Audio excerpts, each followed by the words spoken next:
Very, very much, Will. So what spearheaded this attack? Listen, we all know that there have been these ugly videos of representatives from Planned Parenthood doing things that most people found repugnant. And, of course, on the left, you had a lot of people, including the president of Planned Parenthood, who didn't even wait for the capture of the gunman before spouting off about GOP rhetoric. Joining me now, Heather Hansen, trial attorney, Rod Wheeler, former D.C. homicide detective and Fox News contributor, also Jillian Melcher, National Review reporter and Independent Women's Forum reporter. Heather, it's been a while. I wanted to go to you first.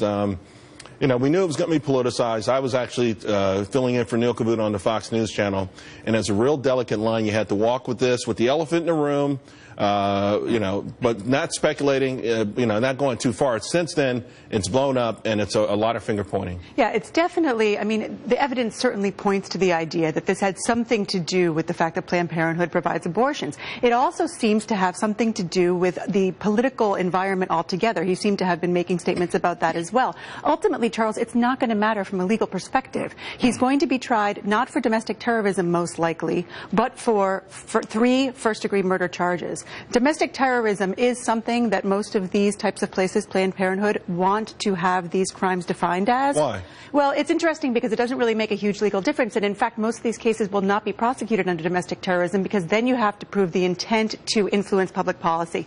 That's not always necessary. Here, it's a lot easier to prove the intent to kill. He went out and did it. I guess I think the real reason is it gives more protection from the police when these events happen. Although it also is there's a political angle. I mean, Michael Moore tweeted that, hey, you know, while the GOP was warning us about ISIS, it was a white Christian, so and so. You know, we don't know what the guy's religion is or anything, but this is what Michael Moore tweeted out, essentially saying, hey, you know, this is a terrorist act, and it is the fault of Republicans, and you know, that's a really, it's a stretch for anyone but perhaps Michael Moore. Sure, look, I think there's a lot of political rhetoric surrounding this, but we're dealing with somebody, let's first of all say, no one thinks that shooting up a Planned Parenthood is reflective of a pro-life position. That's just an absurd claim.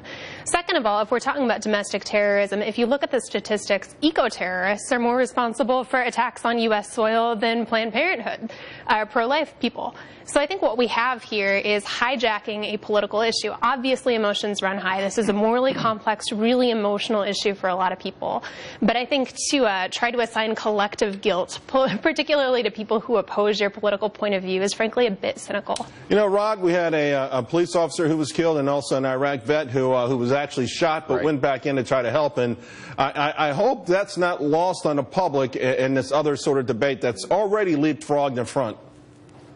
You know, I agree with you, Charles, and I also agree with Heather in terms of whether or not this should be considered or classified as a domestic terrorism issue. It's not domestic terrorism. What we have here is this nutcase, actually, who just decided to go into the Planned Parenthood for whatever reason this guy had, whatever his motive is, kill these 3 people. But the problem that I had with all of this on Friday, when this thing was actually going down, is that immediately the president makes a statement pertaining to gun control. This isn't about gun control. This was about a mental health case and a guy who had access to weapons. So, again, I agree with you. I mean, immediately the politicians want to jump on this subject and make it politically expedient for them. You know, Rod, one thing that struck me as, again, I was filling in for Neil, so I was talking about this second to second, moment to moment as it occurred, is when they brought in the armored vehicles to shield the people who were pinned down.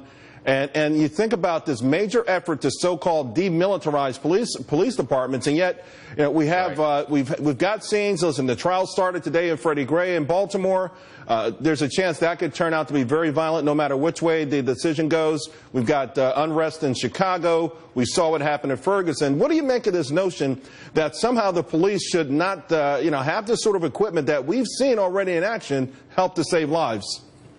Well, I think it's ridiculous because, again, I think it's politicians making knee-jerk reactions. And look at the politicians that's making these decisions. It's in cities like Chicago, Baltimore, Ferguson. You know, we need this type of equipment in order to actually better police on the streets. And I'll tell you one other thing real quickly, Charles. Look at the Paris attacks.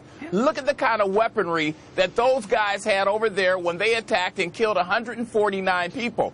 You can't tell me that our law enforcement here in the United States should not be prepared to deal with the kind of weapons that we saw in Paris, because the kind of weapons they had over there, trust me, they're going to bring them over here, and we need to be better protected. Our law enforcement need to be better armed. You know, here's the thing, Heather. France has got a pretty tough, gun control laws, if you will, and yet these guys are running around with, the type of weapons that are used by military. So, the idea that, a strict gun control is the answer, it always feels like it's not. It always feels like maybe if one or two people in that building, the Planned Parenthood building, had a gun, this thing would have been a lot less, maybe fewer deaths, if any at all. I think there's an argument to be made there. I think there's also an argument to be made that this man, who was clearly mentally ill, should not have had access. There's a lot of unanswered questions, and the problem that we're seeing is when people are jumping to conclusions without all of the answers. That's why over the course of a case you get discovery, you get time to discover more information. I think the idea that we can attribute blame to any one thing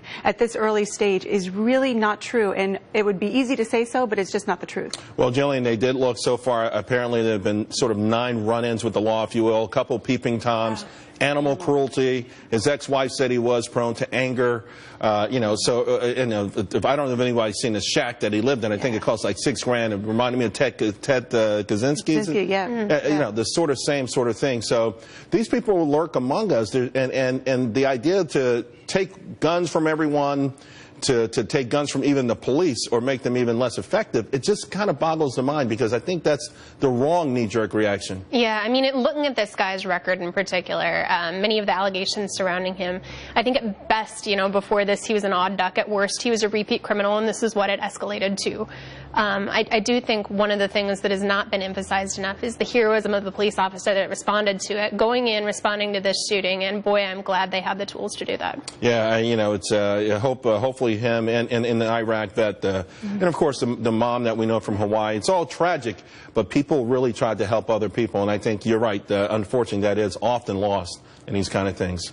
All right, guys, stay there because we got breaking news. The State Department just moments ago releasing yet another batch of Hillary's emails. The latest email dump includes more than 320 emails that have now been deemed classified.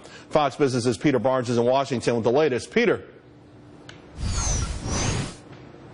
Charles, it's 5,100 new private emails, and this time around the State Department has retroactively redacted 329 of them because they retain classified, secret information that should not have been sent under department rules. Here's one from May 2010 on Iran. The administration held secret talks with Iran on the nuclear deal. Here is another one that Secretary Clinton had concerning a phone call with Prime Minister Benjamin Netanyahu in 2010, and under department rules that she says she knew about, any communication involving a head of state is automatically classified, whether it's marked classified or not at the time. Now, this one is not classified, but it is interesting. It is from her daughter Chelsea, the night of the Benghazi attacks in September 2012. In response to her mother's initial private email to her about them, Chelsea wrote, quote, "I am so sorry about the State Department officer killed in Libya and the ongoing precariousness of Egypt and Libya. Such anathema to us as Americans, and a painful reminder of how long it took modernism to take root in the U.S."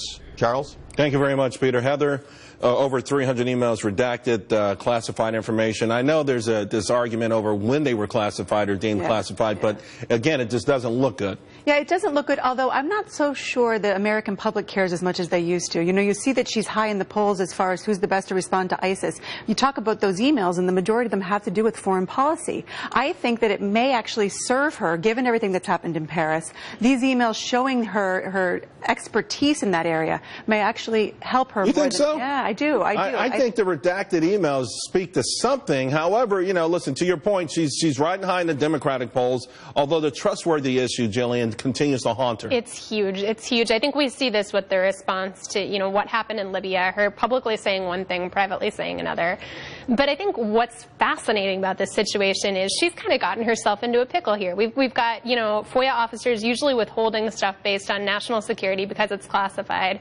with it being on a private server, that being classified, they can't take that defense without creating new problems. So I think it's a real political catch-22 for her. Well, I will say she also had trouble finding the show Homeland in D.C.